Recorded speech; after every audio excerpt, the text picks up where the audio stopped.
Imagine waking up and realizing the person you spoke to yesterday never existed, according to everyone you know. In a remote town tucked between pine-covered ridges and a cold valley where fog lingered long after sunrise, that impossible nightmare became reality.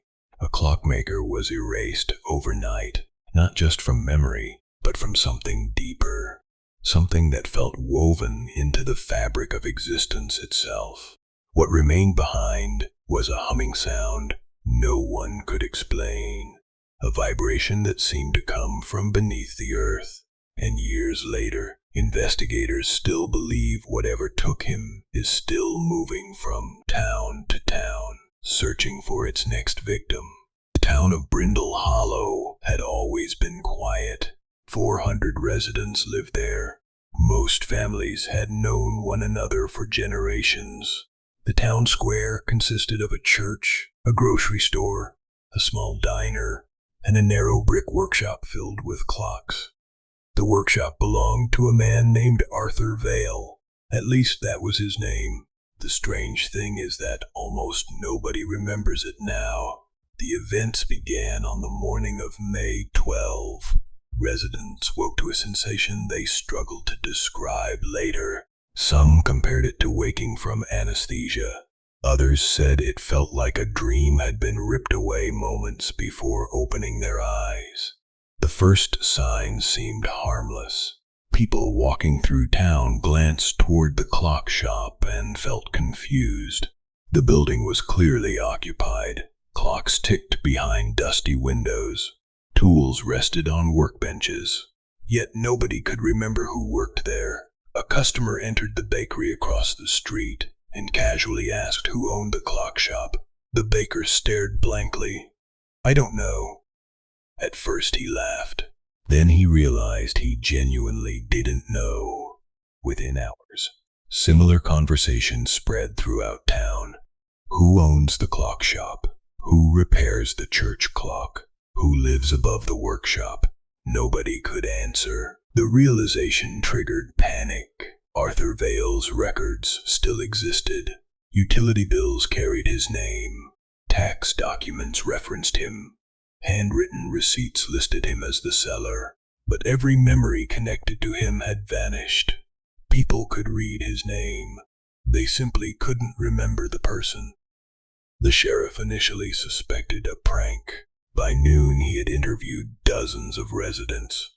None could describe Arthur's face, not even his closest neighbors. One elderly woman became hysterical during questioning. She discovered a birthday card addressed to Arthur in her own handwriting. The card included a heartfelt message about 30 years of friendship. She recognized her handwriting. She recognized the ink. Yet she had absolutely no memory of the man. Her distress escalated into sobbing confusion. How do you grieve someone you cannot remember? How do you mourn an absence your mind refuses to acknowledge? The deeper investigators looked, the stranger things became. Family photographs revealed evidence impossible to dismiss. Every photo containing Arthur had been altered, not digitally, physically. The alterations appeared surgical. Perfect holes had been cut from every image, not rough tears, not accidental damage. Smooth circular removals. Where Arthur should have stood, there was empty space. Sometimes a hole passed directly through multiple people without damaging anything, except the exact area occupied by his body. Investigators examined hundreds of photographs. Every single image showed the same impossible precision. It was as though someone had used reality itself as a scalpel. Residents discovered wedding albums, missing sections. Community photographs contained empty gaps. School pictures displayed strange openings between students. One family found an image of a summer picnic. Everyone sat around a table. In the center was a perfect human-shaped void. The paper around the cut remained pristine. No tool marks, no signs of tampering, just absence. The holes became the town's most terrifying evidence. because unlike memory, photographs weren't supposed to forget. Then came the humming. People later argued about when it started. Most believed it began shortly before dawn on May 12. Others claimed they heard faint traces days earlier. Regardless, everyone agreed on one detail. The sound was rhythmic, steady, mechanical, alive. At first it resembled distant machinery, a low vibration passing through floorboards. Residents felt it more than heard it. Coffee cups trembled slightly on tables. Window glass quivered. Bed frames vibrated during the night. Engineers searched for underground equipment. Nothing was found. The humming persisted.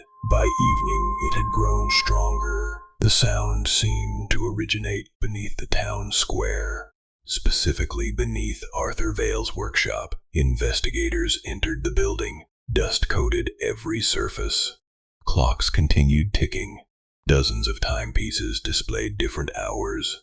The atmosphere inside felt wrong. Witnesses described overwhelming nausea. Several experienced nosebleeds. Others reported hearing whispers hidden beneath the humming. Not words, just fragments of voices, like people speaking from enormous distances. One investigator later resigned after spending less than 20 minutes inside. His written statement contained only one sentence. The clocks were listening. Nobody understood what he meant. The workshop's basement provided another disturbing clue. Beneath stacks of gears and tools stood an enormous workbench covered in blueprints. Most designs appeared ordinary: clock mechanisms, gear systems, repair notes. But one blueprint differed from the rest. It depicted a structure unlike any known machine. Thousands of interconnected circles stretched across the page. Each circle contained timestamps, dates, names, coordinates. At the center appeared a handwritten warning. The writing belonged to Arthur. Experts confirmed it later. Only 5 words were written. Time remembers what people forget.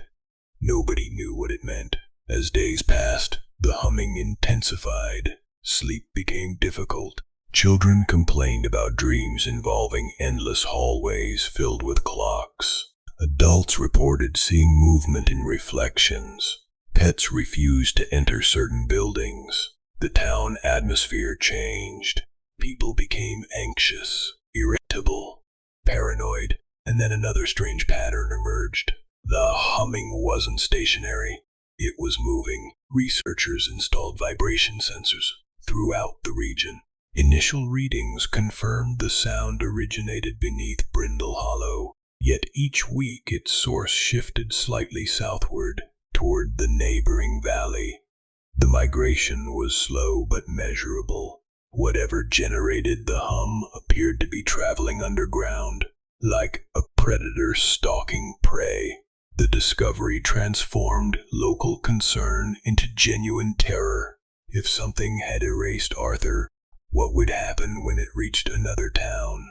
Would another person vanish? Would entire families disappear? No one knew. Months later, investigators uncovered Arthur's personal journals, hidden inside a false wall behind his workshop. The entries painted a disturbing picture.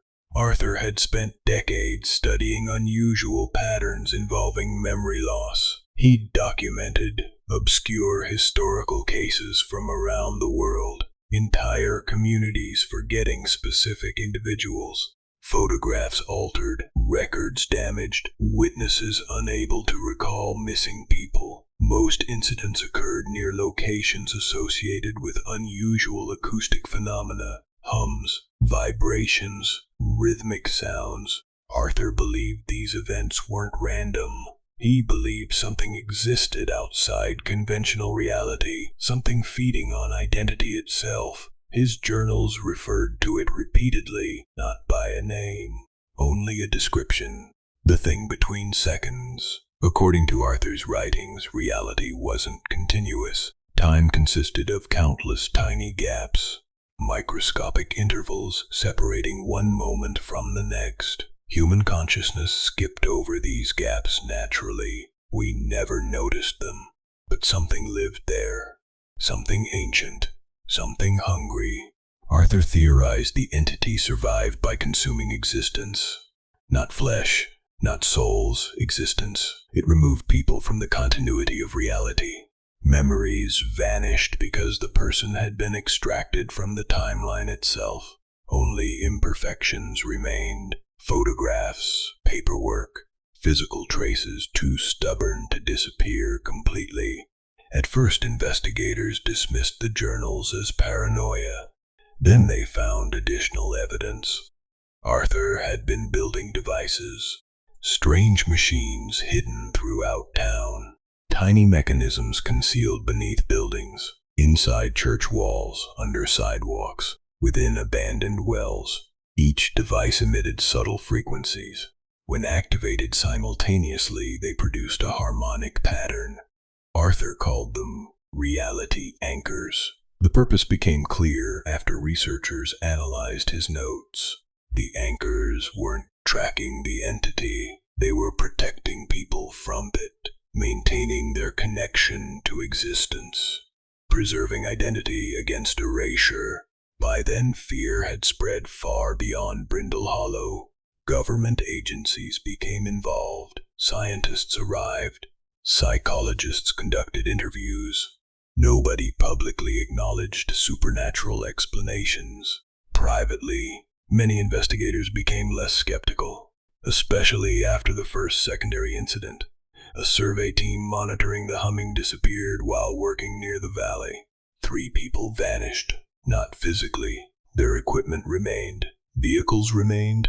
Personal belongings remained. Only the individuals were gone. Within 24 hours, their families forgot them. Friends forgot them. Coworkers forgot them. Photographs developed identical holes. The pattern repeated perfectly. The humming moved farther south.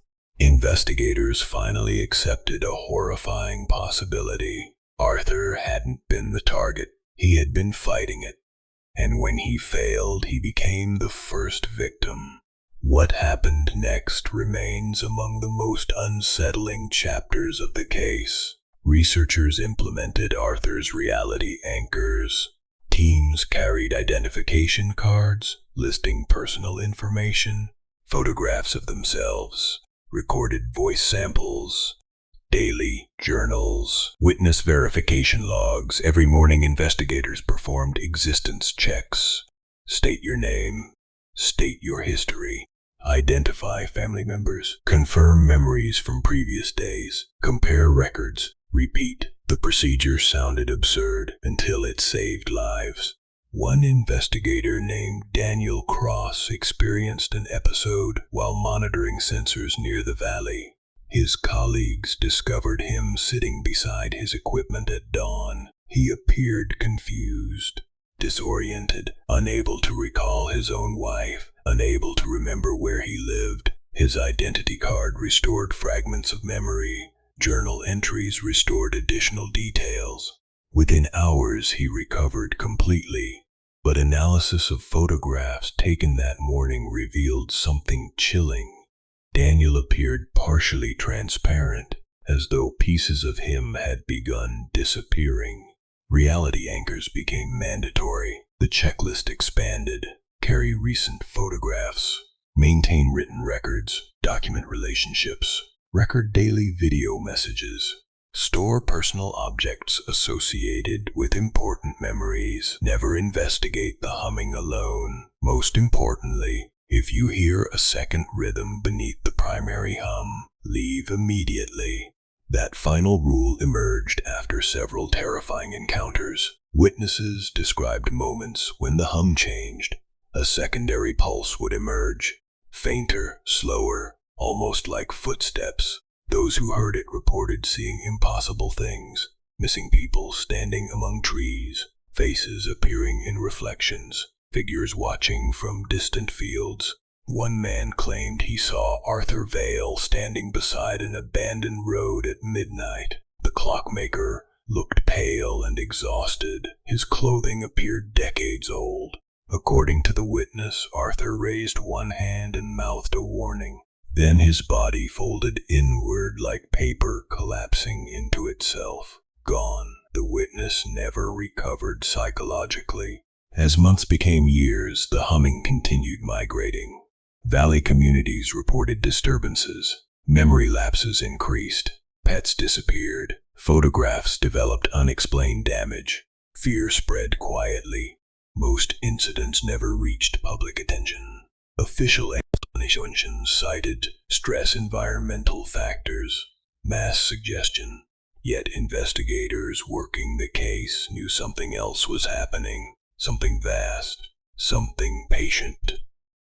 Then came the blueprint, Arthur's final blueprint, the one discovered beneath his workshop. For years nobody understood it. The design resembled abstract art. Concentric circles, mathematical notations, time intervals. Eventually a breakthrough emerged.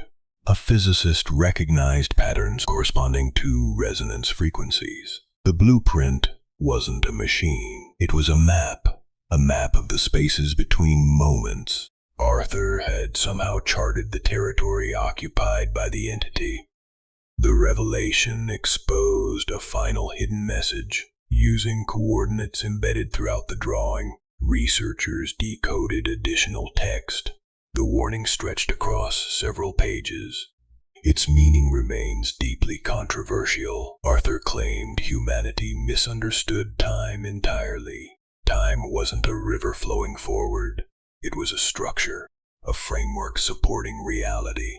Every memory, every identity, every living person, connected by invisible threads. The entity survived by consuming those threads. Each victim became fuel.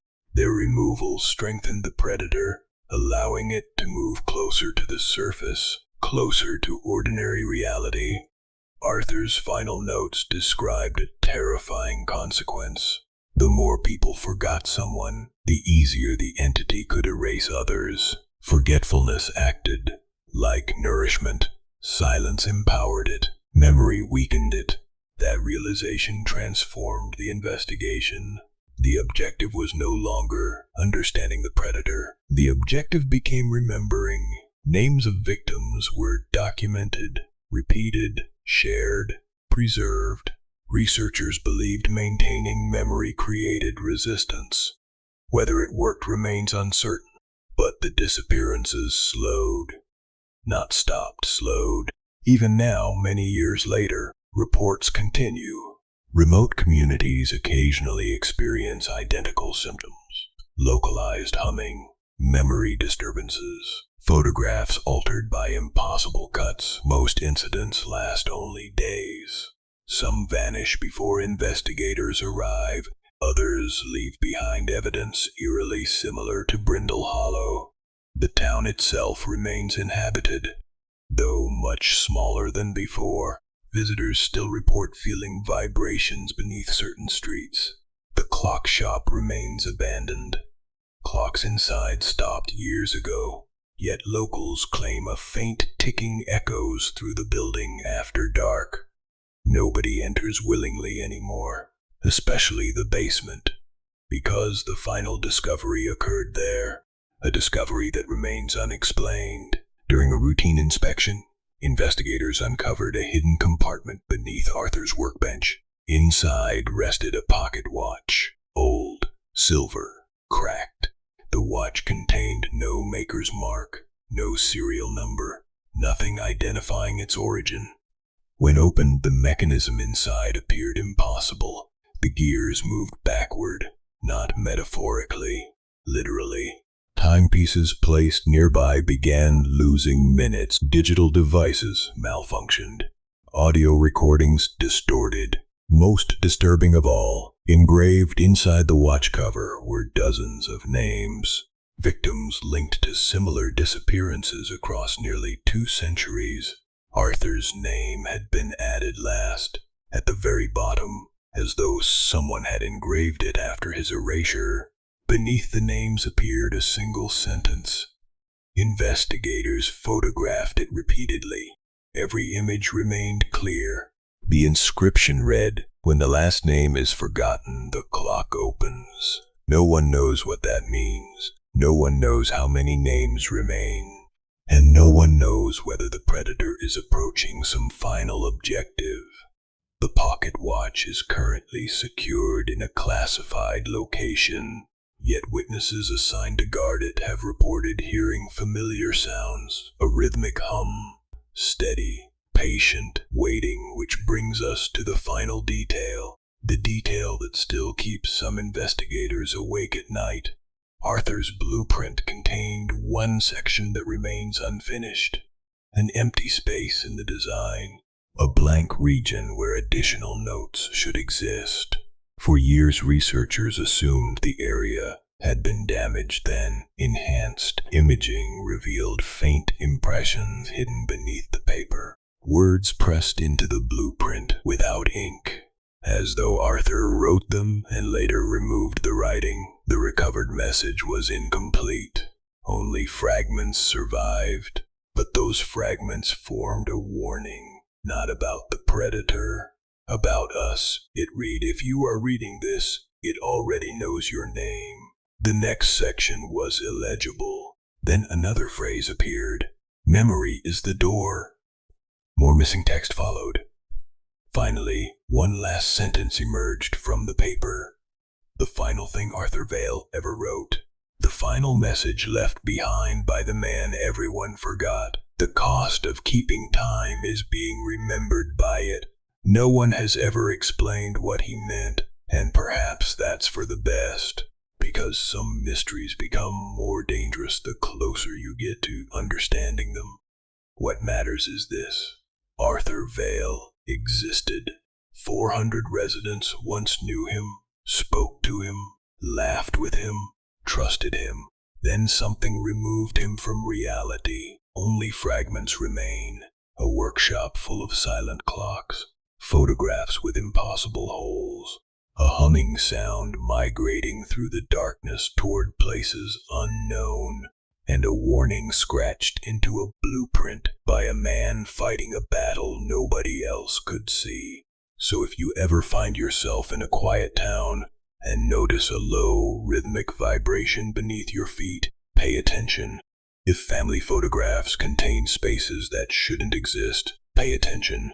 And if you wake one morning struggling to remember someone you knew yesterday, write their name down immediately, because somewhere between 1 second and the next, something may already be trying to take them away. And according to Arthur Vale, once everyone forgets, it never gives them back.